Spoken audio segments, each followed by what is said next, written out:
Purple Daily is daily Vikings entertainment. We just want the Vikings to win a Super Bowl before we die. I will ride with this group. Seriously, man. Please. And away we go. It's a State of the Offense Tuesday here with some interesting little nuggets I'm going to throw at you guys. At least I think they're interesting, and I think you guys are going to run with some of these. We'll get to state. Yeah, you can decide. We'll decide. The show's a democracy, a purple democracy.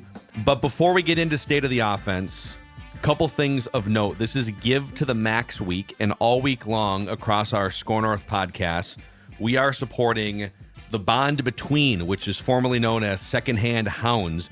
Since 2009, the Bond Between has rescued over 30,000 dogs and cats thanks to your support and donations. So our goal here is to rescue animals. We are all dog people on the show, and we just want to do our part to raise some money for a great cause here. So if you have $5, $50, or something more, we ask you to go to scorenorth.com/donate, scorenorth.com/donate, and let's rescue some dogs here and some cats over the coming days. Also, it's getting down toward the end of the season here when it comes to these Pepsi 32-ounce Justin Jefferson cups. They are going fast inside Hy-Vee Fast and Fresh locations. So go grab yours. Go scan the QR code on the side. You can enter to win Victor's Ride, a Vikings-themed Polaris ATV. Pepsi's also giving away a solo pizza stove, Vikings autographed merchandise. But go get your Justin Jefferson souvenir cups inside local Hy-Vee Fast and Fresh locations. And keep sending pictures to @PhilMackey of your glorious souvenir cups. But I hear that they're going very fast here, just past the halfway mark of the season. So get into those Hy-Vee Fast and Fresh locations. Are you guys ready to talk Vikings offense? Always. Yeah, it's Tuesday. It's what we do on Tuesdays. Damn right, it's what we do. Offensive football here. So we'll give you where does the Vikings offense rank in some of the key categories, and then we'll get to 4 different talking points. Let's start with points per game. Vikings are 10th in scoring. A couple defensive touchdowns mixed in there. Let's skew the numbers, but 10th in scoring offense, 14th in yards per play, 13th in offensive expected points added, 12th in third down conversion rate, 14th in red zone touchdown rate, still 26th in turnover rate after the barrage of interceptions there from Sam Darnold in back-to-back weeks. But by all these measurements in terms of scoring, yards per play, and then some of the situational stuff and analytics, anywhere between like the 10th and 15th best offense in the league through 10 games. And that's with the 12-point game 2 weeks ago now against the Jags, in which you scored 12 points, but offensively, like with the rest of the stats, helped yourself because you were fantastic. So I would say that being 10th in scoring, given some of the ups and downs of late, is pretty damn good. And I think from the eye test, you also come away from hearing those stats like saying, okay, there's also way more here, right? Like, I don't think you see those stats. I don't look at 10th in scoring and say, okay, they're doing just about as good as they possibly can. Like, I don't even know that they should be 10th. In my opinion, they should be higher. So, like, I am bullish, if that is the word to use. I am bullish on the offense's, not just productivity. I think that there's a lot more here. And the one disturbing stat that keeps derailing them is the 26th in turnovers. Yep. That's the one stat. And O'Connell was asked a couple of times, questions at his press conference on Monday about that pitch. And you could tell it just got under his craw. He was pissed. Who was he? You know who he was pissed at specifically? I think just the situation. He was asked about the pitch going awry, and he basically said something along the lines of Sam was charged with that, or whomever is charged with that happens or something, but that can't happen. His point being is, I don't give a crap who's at fault. It has to be cleaned up. And he's exactly right. Like, that's the one. If there's one stat that you could give me in today's entire show and say, Sports Dad, what stat do you think could derail this team in a playoff game? 1, 2, 3, 4, 5, and 6 turnovers. Yeah. second year in a row that Yep. the turnovers have been. Now it's been a huge story of Darnold's career too. Yep. You know, And don't forget too, the Titans took that and turned it into points. Now the defense did hold them from a touchdown, but the Vikings were driving to take a lead, scripted plays. They lose the ball. Titans take a lead on the road. If that's a good team, that's a problem. So I think there's a lot to like. I hate the fact that they still haven't cleaned that category up. The first talking point here is the state of Sam Darnold, and then I have a take to run by you guys. So we'll go through a handful of the key categories that he is ranking in: passer rating, 10th, QBR, 20th, expected points added, 11th, yards per attempt, 6th, PFF grade, 12th. He was down around 20th or 18th a couple weeks ago. He said he had his highest PFF grade of his career this last Sunday. Mm-hmm. And the big time throw percentage, 6th. Mm-hmm. And here's my take. If we did a blind resume test, and if we just, in front of all NFL national media and fans, and said, okay, I'm going to describe a team to you. Tell me if you think they should be in the conversation to make a deep playoff run. And I'll go through this blind resume here, but when you go through it, it's obvious to me that Sam Darnold is the only reason why this team is not being talked about nationally. I mean, even you look at like today's batch of power rankings, and it's not like people have them 15th, but they're very much like toward the back half of the top 10. I know like Colin Cowherd has them outside of his top 10. Wait till you get to mine, okay? And that'll be That's bonus episode today, Judd's pecking order. Yeah, let's just wait. Yep. This morning on Get Up, I watched Get Up for 2 hours. It's a football show for 2 hours. And yesterday, by the way, zero mentions of the Minnesota Vikings, who are 8-2. So because people can't get past Darnold's history, there's no way that a team with this guy at quarterback could possibly be taken seriously. But if I told you blind resume, this football team is 8-2. They have a plus 74 point differential, which is 5th in the NFL.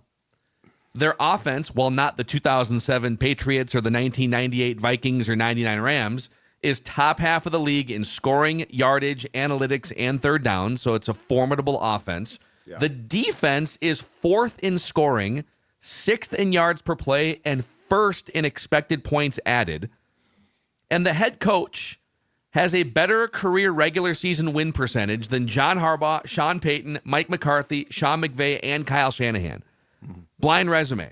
How dangerous is this team going into the playoffs? And to me, the answer should be really dangerous. Like one of the 5 or 6 most dangerous teams in the entire league. Respect. Like they should be talked about as a team that could go to the NFC Championship game. I told you guys. I told you guys this it was on Get Up on Monday. This is what gets me, okay? Because those shows are weird. Like ESPN's obsession with a crappy Cowboys team. I know people care about the Cowboys, and I'm sure it does well, so they continue to talk about it. But here's the thing. If there's one thing that irks me about how the Vikings are being treated, it was on Get Up on Monday, and it's this. Because they've now won 6 consecutive games, people are talking about the Eagles and are like, okay, the Eagles are 8-2. Got off to a 2-2 start. They've won 6 consecutive games. They are dangerous. They might be the most dangerous team to Detroit's path to a Super Bowl. And I'm like, okay, yeah, they're playing well. That's great. But the Vikings are a plus 74, as you said, in point differential. Philly plus 80. So it's a touchdown difference. It's microscopic. More importantly, the Vikings' strength of schedule, and go back to the start of the year, which no one's doing now. I know the Vikings are beating up on bad teams, but the Vikings' strength of schedule, 447. Philadelphia's 394. The Vikings' schedule has been tougher. Strength of victory, Vikings, opponents, 386. Philadelphia, 373. So, like, that's where I'm getting a little bit like, okay, come on, guys. Oh, and by the way, Monday through Sunday, if you say, you know what, Sports Dad, you can have Nick Sirianni coaching your team or Kevin O'Connell. I'm like, I don't know which one I want. Do I want the guy who's basically a punk and trying to bait fans, or do I want the guy that's doing a great job? So that's the thing that, like, it's like, oh, okay, if we're gonna make comparisons here and talk about a team, the Vikings deserve at least as much, if not more, respect than the Eagles are getting. And the only difference is Philadelphia plays on the East Coast and the Vikings play here. It does feel like, when we've used some comparisons like this before, but it feels a lot like both of some 49ers teams in the last 15 years that have been to Super Bowls that have had less than stellar quarterback play, and everyone is still waiting for a shoe to drop. Like in 2011, when the Niners and Harbaugh got there, like Alex Smith all of a sudden rose from the dead, and they had a lead in the conference championship game, almost went to the Super Bowl with Alex Smith. Same thing with Jimmy G in 2019. They had defenses that kicked your ass. They had a really good head coach, and they had playmakers, but there's this quarterback here that's either going to tank the game or doesn't rise enough to take over a game. And for whatever reason, they just don't get the respect. It feels like the Vikings are in a similar bin where until they prove it in a big game, it's just unfortunately not going to get talked about like they should, despite all the metrics saying they should be one of the Super Bowl contenders. The quarterback is the thing that prevents them from being in that conversation. Yeah, and by the way, like, I don't even blame, like, they should have to prove it. And Sam Darnold doesn't need to be crowned after 10 finally has a good 10-game regular season stretch for the first time since being drafted 3rd overall. I think Declan kind of hit on the fault line here of, are the Vikings a team that's going to be eventually derailed by a less than quarterback, which you could argue that, San Francisco, they needed someone more dynamic than Alex Smith. And then the next year they went to Colin Kaepernick, and they went to the Super Bowl with him eventually. And then, the Niners, if we stay on that example, they had a lead in the Super Bowl, but Jimmy Garoppolo was not trustworthy and just couldn't make the necessary throws to maintain the lead and add on to it. And are they going to be eventually derailed by Darnold? Or, because there's some other blueprints out there over the last 10 or 15 years, is he enough of a big playmaker? Category 2, by the way, or talking point 2, we'll get into some of the deep pass stuff. But if you look at, like, the Giants from 2007 and 2011, or the Ravens from 2012, the Seahawks from 2013, I'll even put the Broncos from 2015. So that's 5 teams in the last less than 15 years that had kind of a similar vibe of elite pass rushing defense, swarming defense, a capable enough quarterback at the time, many of which are big play down the field quarterbacks. Like, you look at those Giants teams, it was reckless, high interception Eli Manning with a great pass rushing defense. But for a month in January into February, he cut down on the interceptions and hit big plays down the field. And boom, they went on a run, right? Joe Flacco's run in like 2012, I think it was. Again, that's a really good pass rushing defense, top 5 defense in the league-ish. And Joe Flacco is hunting down the field for big plays. And Russell Wilson was very limited, but guess what he would do? In his own way, he would keep a play alive and go down the field, and then the Seahawks defense. If you look at this as Vikings defense is the front man, which it is by all statistical accounts, number 1 in expected points added, number 1 pressure rate, top 5 scoring, and top 6 yards per play. Defense is the front man. Offense needs to make some big plays to get you to 23, 24 points. That's kind of the blueprint here. I'm not saying they're favorites to win the Super Bowl, but this has been done before, this blueprint. I think there's no question, though, from a national perception, again, I think the defense, which was assumed going into the year to not be nearly this good, is being slept on as well, though. Like, you don't hear a lot of talk about this. And the Vikings, I don't know if it's because they're not a sexy team. I don't know if it's location. I don't know if it's just the Darnold factor permeating the entire thing. But for what Brian Flores has done, you don't hear a lot of talk about it. Like, he's now starting.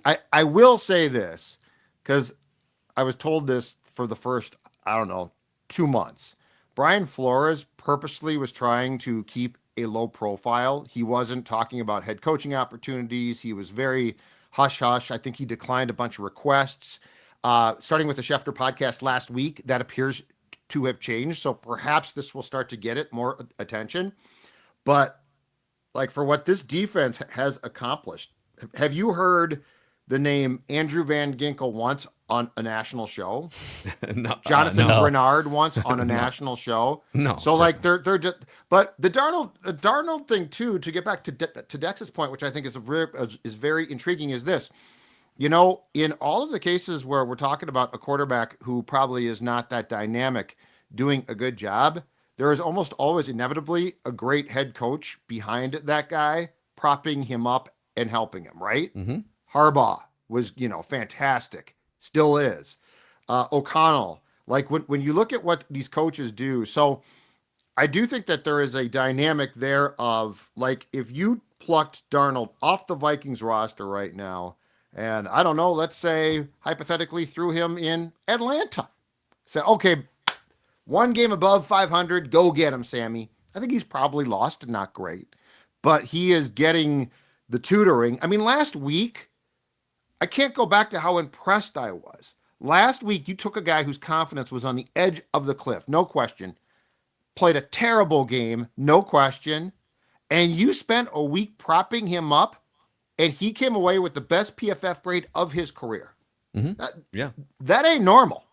Yeah, it did feel like a really key moment in the season, even though you're in the middle of this just really easy, quote unquote, part of your schedule. It's, can you get Sam Darnold back and just feeling good about himself? Resuscitated him. Yeah, exactly. He does. It's not like he has 5 years of positive reference points that he can lean on, right? He's probably still pretty fragile, where a really bad month could take his career in a different direction. So to prop him back up. One other thing on the defense, and then we'll get back to state of the offense. The 2017 Vikings defense, one of the great defenses of Vikings history, going back to the Purple People Eaters, number one defense in the league that year, and it was very well known. Like, this is Mike Zimmer's Mona Lisa of his coaching career, right? Well, that defense gave up 16 points a game. This defense gives up 17 points a game. Mm-hmm. So 17 points a game, I don't need a perfect offense. I just need some big plays down the field and don't throw interceptions. And you can do some damage in January. Yep. And the Vikings, I believe, right now are number one, if I'm not mistaken, in run defense as well. So you can't run against them. Yeah, they are. And number one in turnovers created.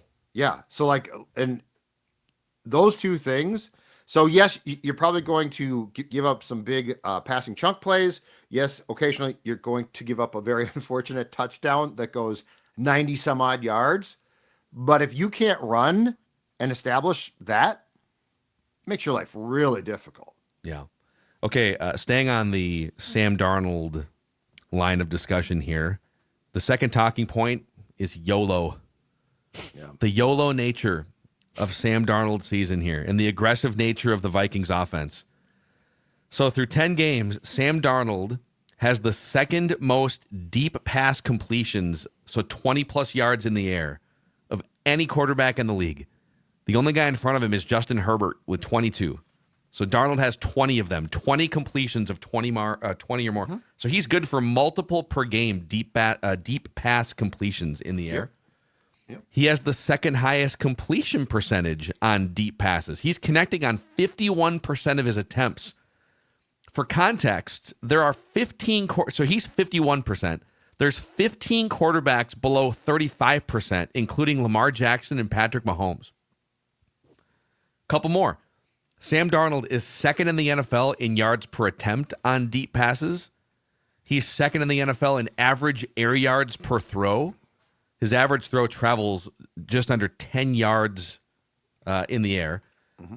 On the flip side, however, he does have the second most turnover-worthy plays on deep passes. So it's YOLO, man. It's defense. It's wreak havoc on your quarterback, and then our quarterback is going to try and hit home runs down the field, and there's some volatility and variance in that style of play, and you might throw some interceptions and take some bad sacks, but that's who they are through the first 3 months. And that's who Sam is. like I think what they've done is, at his best, they've taken Sam and they've maximized what he does well, which is his deep ball. It's really good. You've got Jefferson, Addison. I wish Jalen could catch passes, but that's okay. I guess he can't right now. But the fact is, like, if you look at how they have, if the correct terminology is, tricked this thing up, like you could see what they want to do, and the deep passes are something that, like, I had no clue. And Darnold did say, I think it was a couple of weeks into the season, that he worked on this really hard. But with that arm and the deep ball, it's gorgeous. It's really gorgeous.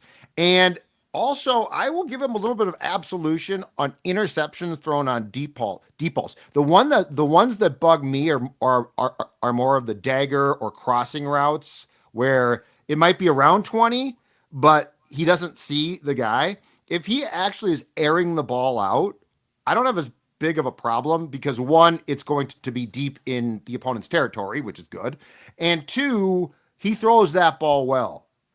Like, there are certain Darnold throws by now that if you are watching a game, I think there's certain throws where you're like, great call. The Naylor call was a great call. Like, it should have been caught. Great pass. And I said, I love that call. Mm-hmm. Then there's other times where it's like, oh, he was told he could fit the ball in there and he couldn't, and it becomes a problem. But yeah, on the YOLO mentality, my difference is, the YOLO mentality with Darnold on deep balls is a calculated gamble born off what he does well. The YOLO Mullins mentality is, what should I do? I'm just going to throw the ball. And then it's like, dude, that's a bad idea. So Yeah. I can subscribe to this YOLO lifestyle from 14. He's really good at play action. He's really good on deep passes. And the Vikings defense is really good at flustering opposing quarterbacks and generating turnovers. And, so like the game flow has to be a certain way. And that's what's interesting is, like, the Jaguars kind of threw a wrench into the whole system when they said, okay, and also Darnold's really good against the blitz, but they said, we're going to take away some of these deep completions and make you go 12, 14 plays the hard way.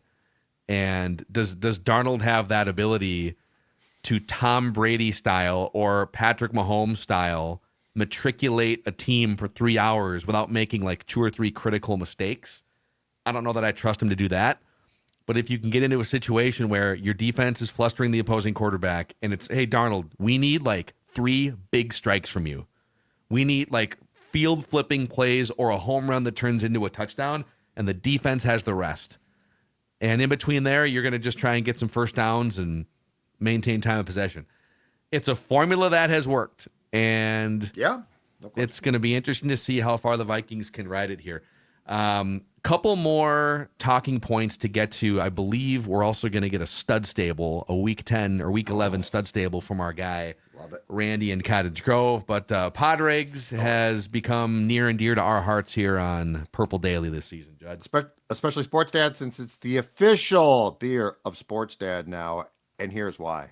Padregs makes beer. And you're like, of course they do. Judd, they make beer, but that's all they make. They just make beer. They don't dabble in other drinks. They don't dabble in this or that. What they do is they are a local craft brewery recreating Irish and UK classics, as well as some delicious craft beers, but all they do is beer. I've been talking about the red beer. Absolutely fantastic. A good red, hard to find out, not at Padregs, and their red beer is outstanding. The lager, good session beer.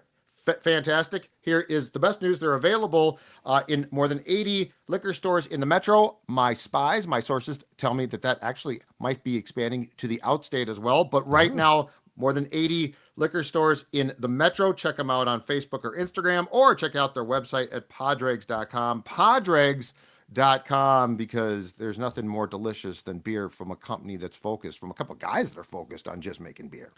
KS Drywall is focused on a few things for you.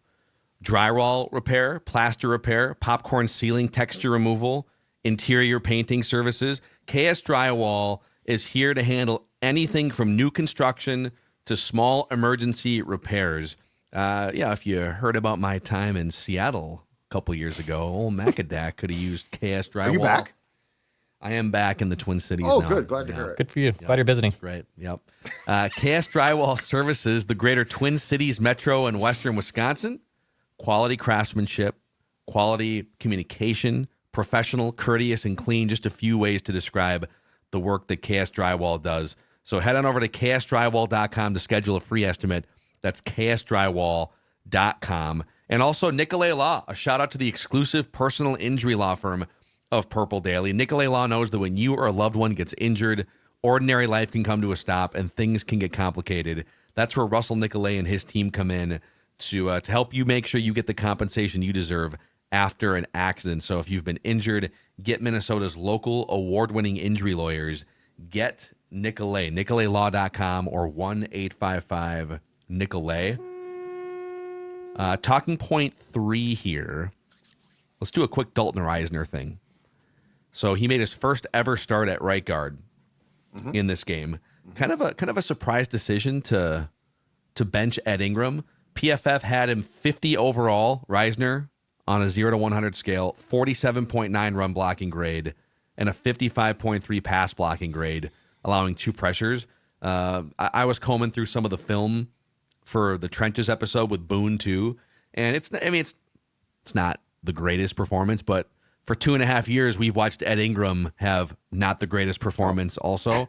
Yep. So I think this benching says a lot about how the Vikings feel about Ed Ingram internally, that they're just looking to spark something and try something different.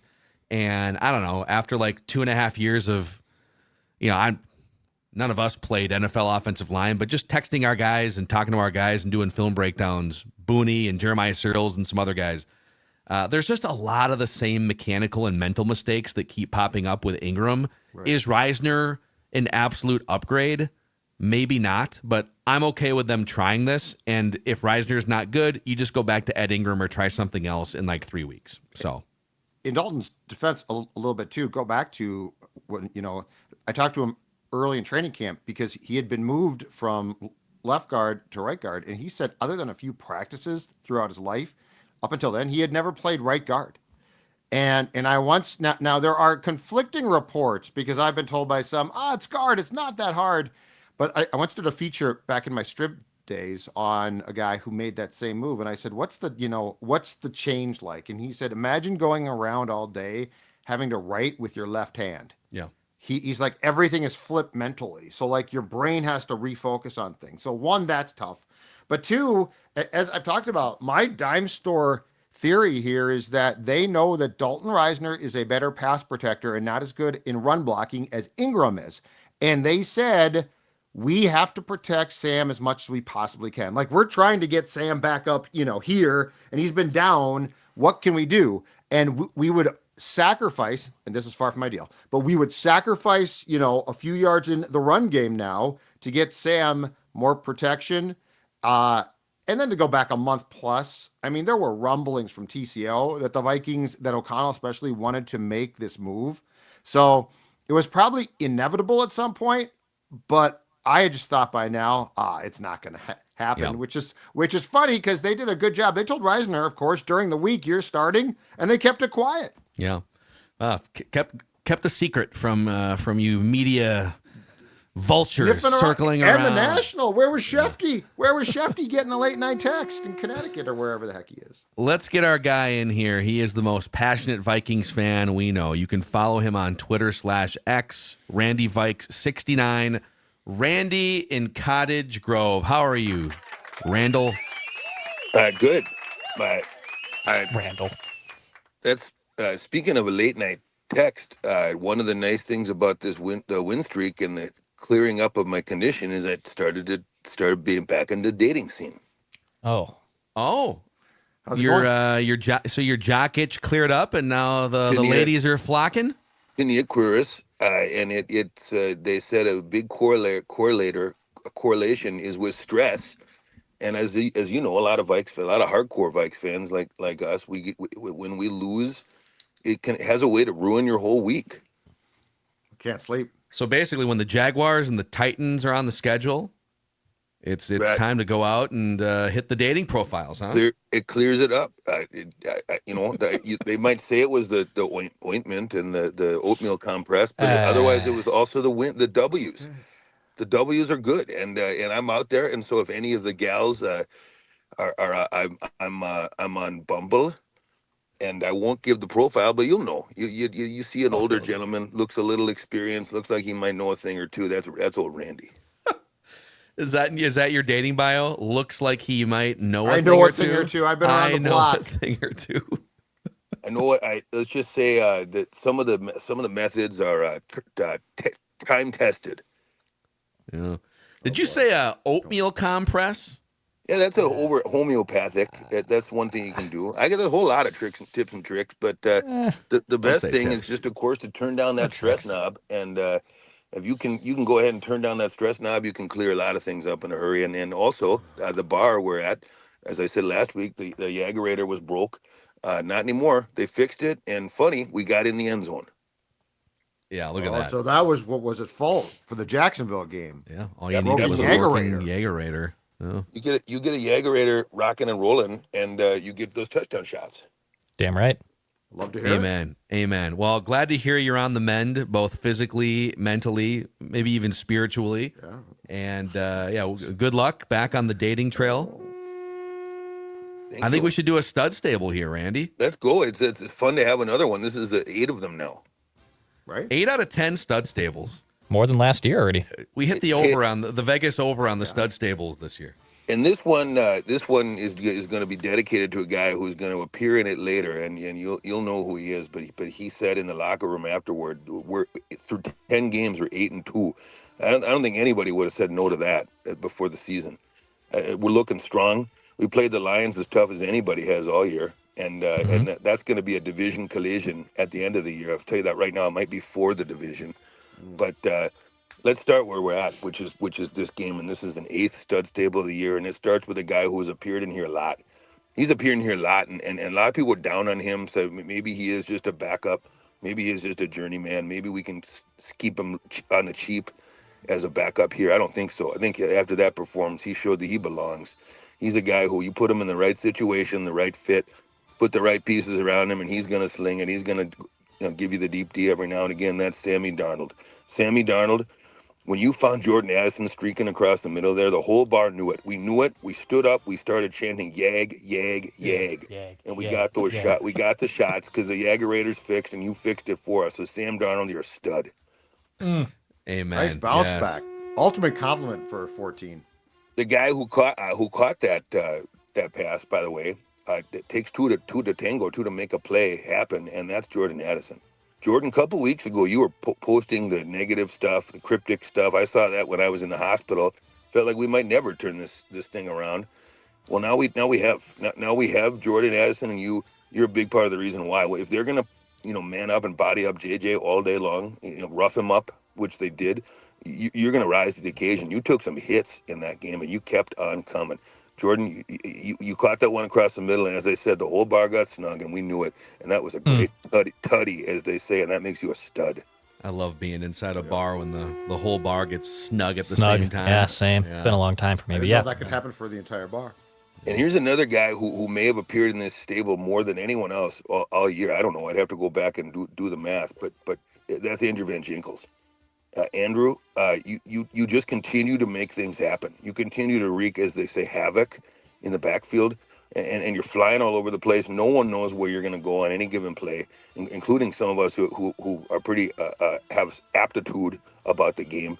Well, I don't even know. We can't. But Blitz is going to drop back. Who knows? He's everywhere, and he's got the flow, and he's rocking, and that's a playoff player right there. You mark my words. He's going to make some big plays in the playoffs, but we got to get there first. 8-2 is a hell of a start, and you're a big part of the reason why. Andrew Van Jinkels, you're a stud.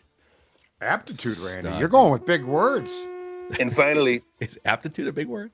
That's Randy did, yeah. I there's a think so. guy who's in charge of the whole damn thing, and he goes by three initials a lot of times for those of us who know as KOC. KOC, you didn't maybe make it in the NFL as a quarterback. You maybe didn't have the physical gifts necessary to stick, but you're making it as a quarterback whisperer. You've won a lot of games with a lot of sort of scrap heap guys, and you're turning Sam Darnold into someone who people remember why he was a top pick, why he was a guy who came in the league, and why he got mono in the first place, because people love him. And in this case, he's a guy who's going to be a big part of the story down the stretch, and you're going to do the same thing next year with McCarthy. But first things first, let's squeeze as much juice out of Sam Darnold as we can. Let's squeeze some juice out of the orange. And KOC, you're the guy to do it. We can make a deep run, and the reason is that you're a stud. Yeah. And away we go. Oh, wow. And he's. Wait, did I hear that he's right? gone. Did I hear that right? So Darnold, when he was going well, supposedly, was just being kissed constantly until he got mono?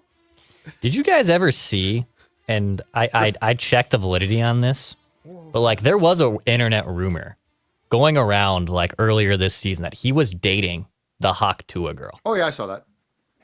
Yep. Wasn't she like teasing that she was going to unveil? Yeah. There was like 4 guys she was going to unveil. Yeah, Did we ever and- get finality there? I saw Did it. we find Yeah. Yeah, I don't remember who it was, but it wasn't our guy Sammy Deep D Darnold, as I believe. So he's Randy not. was He wondering. has not dated the Hawk Tua. girl. No, he is not dating or dated. I believe the Hawk Tua girl. No, Because I was going to ask, like, how would Sam Darnold in the last? Because when did the Hawk Tua thing start? Like in the spring? It hasn't been that long. Yeah, right? like around spring. summer, I think. Yeah. Yeah. Yeah. Like when, where, and how would they Social have media, met maybe? even? Social You know, media. I don't know. You It- think Sammy shooting He his could've shot met- down the field on the Absolutely, he's a quarterback. Yeah. Yeah. Totally could shoot a shot. Yeah. dropping back? Yeah. But I mean, she is still a very busy person. She's on all over the shows place. constantly. Yeah. I would say she's way more famous and famous longer than I ever would have thought based on. Oh that. yeah. Yeah. Well, she's had fun with it. She doesn't bother me at all. I think she gets it. It's You just listen to her funny. podcast every week? No, but I've seen her on like clips on that get streamed, and she's good. She's funny. Yeah. Sometimes She doesn't people just need to bother be. That whole need to be Mets discovered. thing, is the stupidest thing. She actually went out and threw out a preliminary, because now it's like 18 first pitches at a Mets game, and people were like, "How could the Mets bring her in? It's terrible." It turned out it was for like animal shelter or something. Yeah, she's like using her platform. Yeah, good for her. I don't want to like deify her. I don't know. No, like, but I yeah, mean, we're she's- just such but what we a could be great. such She's like Mother killjoys. Teresa, We could be She's- such killjoys. But if she was dating Sammy Darnold, I think that she would have probably shown up at a game here, and that Yeah. Well, did I'll not say take- if she's been dating Sam Darnold, there's a bunch of other quarterbacks on the fringe of losing their career that should be lining up to, like Drew Lock. Might want to put in a still not starting, by direct the way. message. How about that? Your guy Drew Lock can't even Well, I part know. of it's because they would owe him like a They owe lot him of money. escalators. Yeah. If he were to hit certain benchmarks of Comes So too Tommy expensive. I get DeVito's- it. I'm just trying to DeVito's that literally limit. coming in to prevent Daniel Jones from having a guaranteed Russell chunk of his Wilson. contract. Yeah. It's Russell Wilson. Yeah. Can't get him hurt. State of the offense talking point number 4 here. It wasn't Hawk Tua. That wasn't I our was that wasn't gonna say, I our thought it fourth was state. All right, What What talking do you point mean? number 5. Number 5. Yeah. It's Justin Jefferson, the GOAT of this era. So a few things on Justin Jefferson. So this season, he's actually, in terms of just like back of the football card stats, he is second in yardage. He's not leading the league. He's second in yardage to his former college teammate, Jamar Chase, but he still has over 900 yards through the first 10 games of the season. But get this one. Among all wide receivers with at least 50 targets, Jefferson is number 1 in yards per route run. So he averages 2.75 receiving yards per route run. So that includes all the routes in which, like Johnny Munt catches a pass or Darnold takes a sack. Just when he runs a route, he averages 2.7 yards, receiving yards, which is incredible. Leads the NFL. On the all-time front, as mentioned on the broadcast and KOC postgame, he has the most yards ever through the first 5 seasons of any receiver in NFL history with 7 games left. He also is averaging the most yards per game of any receiver in NFL history, period. And it's not close. So he averages 97 yards per game in his career. Second place. You want to guess who second place is? Moss? Moss had a few years toward the end where like he played a bunch of games but didn't do anything, like Titans and Niners. His Titans, his stint to Vikings and Niners, and then Titans. Oh, so he's like 12th or something. Who's second? Calvin Johnson is second. Megatron. 86 yards per game. Because he quit. He quit while he was ahead. Yeah, he definitely did. But the second place all-time receiver is 11 yards per game behind Justin Jefferson. Nuts. Jerry Rice, 76 yards per game. And by the way, he played like at a high level until he was 40 years old. So Jefferson averages 21 more yards per game in his career than Jerry Rice did. If you math this out, for instance, so he's played 70 games in 5 years. Mm-hmm. Let's bring that 97 average down to like 85. Just to be, maybe he sustains it, but like let's bring it down to 85. If he were to average 85 yards per game over his next 100 games, which would take him into his early 30s, like 31 years old, he would be the fourth all-time receiving yards pass catcher with maybe even like multiple years to go in his career. So if he stays healthy, he stays on the field, he's putting up Mount Rushmore all-time numbers as a wide receiver. Yeah, he's a generational talent, and it's absolutely crazy. And the fact that he fell that far in a draft in which teams were taking wide receivers like they were going out of style is one of the more like incredible storylines, I think. Mm-hmm. Like that's not we've all got one, we'll pass. That was we're gonna take one. Now us, and you got down to the Vikings. It's funny because and it's some luck as well, or it could be considered a lot of luck. But in retrospect, the Stephon Diggs trade ends up being one of the greatest trades that the Vikings have ever made. Yeah, because they wind up freeing themselves from a highly paid receiver, so they get the cap space back, getting the draft pick, and then they also get like a 5th round pick or something. Yeah, it was someone. But I mean that draft without the Diggs trade is the late Jeff Gladney, right? Mm-hmm. Yeah, 20th, something like that. But so I think the Gladney pick, which was the Vikings pick, was like 26 or something. But the fact is that trade, you upgraded, you got younger, you got a better guy, you got a far superior, as good as Diggs has been, and I know that he will forever have one of the greatest plays in the history of the Vikings, single plays, but everything about that trade worked out perfectly. And it kind of feels like he's going to spend most of his career with the Vikings. Now that they signed him that extension, and every year that goes by, he's going to get richer, but that cap hit is going to be much more reasonable relative to the other receivers that are going to start to get paid. Because other dudes are going to be, like Jamar Chase hasn't gotten paid yet, right? No, and that's a point of contention. But he'll usurp Jefferson next year when he gets paid. And so by the time that contract's over, there's going to be at least 10 other receivers that make more money than he does, and he'll be at a discount, still in his prime, still in his 20s. Yep. And Jefferson also benefits mightily from the fact that his head coach not only values him, but like Phil, we see in training camp practices before the practice starts, who is the one guy that Kevin O'Connell goes and talks to? Inevitably, it's Justin. Yep. So like the relationship there is so important. But yeah, I mean, this guy, we should appreciate it because at the end of the day, there will be a generation of Vikings fans who probably put Justin in the same bin that like Moss gets put in, and probably to a certain degree, Peterson. He's kind of, Moss was the GOAT home run threat, but Jefferson is a home run threat, but he's mostly a master of the intermediate. He's like all the good things about Chris Carter with a little bit of Randy Moss. He's like a better version of Chris Carter, but more electric and explosive as an athlete. Right. Yeah. And so he kind of borrows a little bit from Randy Moss's tool bin too. Yep. But besides that, he's not that good. I'm not that big a fan. Yeah. Other than that, he's okay. He's okay besides that. So there's your state of the offense every Tuesday. It was good. We're going to have to start just doing more like state of the defense stuff. I think maybe for Thursday this week, we can have a bigger state of the defense discussion after the first 10 games here. Because we threw out some of the stats, but there's some wild stuff out there that just shows how hard this defense is to play against. And I know that in the moment after that Lions game, everybody had a bunch of angst about how the Lions solved the Vikings defense. If you look at the Lions' body, first of all, the Vikings held the Lions under their season average in points. They're putting up 47, 52. They're putting up crazy points on teams. And the Vikings held them to a reasonable amount. Like, you're going to have to score 31 points. You're not going to hold the Lions to 17 points. So when you put it into context, yeah, it was a bad defensive performance, but like that's the Lions are one of the best offensive teams in the last 15 years in the NFL right now. I think personally, I was more concerned about what the Rams did, but I think we also can say this: if Blake Cashman can't play in a playoff game, you're probably screwed.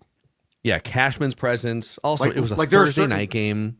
But I mean, there are certain guys. There are certain guys that I don't think that you can swap them out, unfortunately. That game, not to make a bunch of excuses, but first of all, there's no Thursday short week games in the playoffs.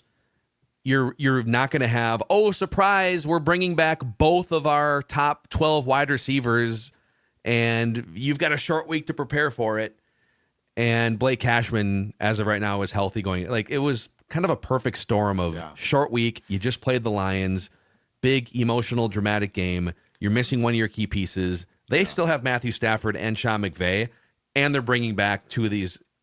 I just think in a playoff game, I don't know that Flores can scheme around the loss of, let's say, 3 or 4 guys. Are you worried that they're going to be 4 guys down? No, but I'm saying if one of the 4 is down, I think you're in trouble. Oh, you're saying if any of 4 players. If any of those, if you get to a playoff game and you're playing a good team in a playoff game and Blake Cashman is out, I don't know that you can make that right. Or like Harrison Smith, or Van Ginkel, like these guys are incredibly. I mean, Van Ginkel does things that, it's his contributions are so wide from a standpoint of what he can do. He can drop back into coverage. Yep. So no, I agree with that. They are deep defensively, but like there are a few because they run like 17 players out defensively, but there's a few that are just based on their instincts and what Flores is asking them for sure. So, all right, State of the Offense Tuesday here. We will give you a bonus episode. Thank you. Nice work. I was skeptical when it started. Now I'm not skeptical. Judd will give his updated pigskin pecking order, and we'll give you the if the playoffs started today discussion as well in a bonus episode. Look at Judd's got it all handwritten out for you guys. Purple Daily Vikings entertainment. We just want the Vikings to win a Super Bowl before we die. Don't peek.